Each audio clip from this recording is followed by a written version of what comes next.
Guys, magluluto tayo ng chicken broccoli na may mais at kamatis. Gigisa ko siya muna sa bawang at sibuyas.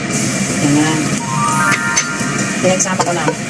Kasi kaya din naman nila dito yung yung susunod yung bawang at sibuyas.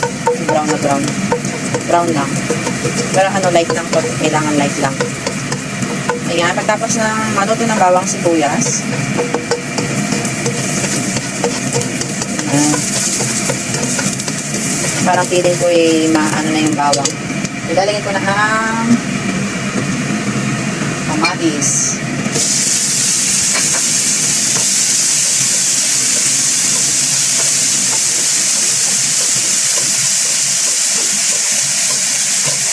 Tapos, nalagay ko na yung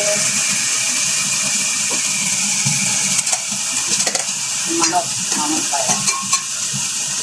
Manok. Ayan. Isa-isa. Isa.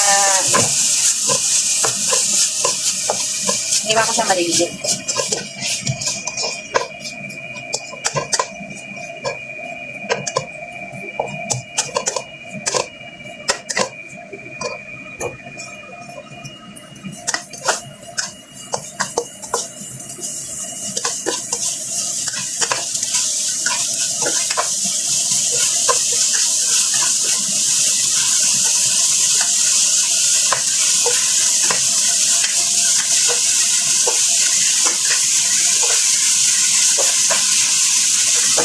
Lagyan na natin ng hindi mais, guys. Hindi na mais. So, palambagin natin siya. Ayan. Habang ganyan na siya, lalagyan ko na yung broccoli. Kasi para umano na rin yung broccoli maluto. Ayan, dalawa lang kami ng alaga ko kasi sa labas sila ang kumain.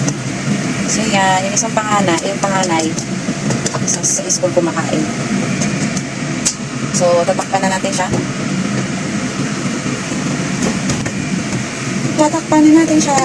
So, papalikan natin siya. Ito kasi yung mamaya, maluto yan. Taran! Ayan na siya, guys. Luto na siya. Halo-halo. Halo-haloin. So, wala akong nalagay na kung ano pa kasi naitimpla na yung manok. Nilagay ko na ng 1 teaspoon sugar, 1 teaspoon cornstarch, and 1 teaspoon of oil nila dito. Kung pangalan niya. So, drain ko muna yung niya. Yung water niya kasi masarap yun. So, yan. Wala na, diba? Luto na siya, guys. Nakain na kami. Bye-bye. Thank you for watching.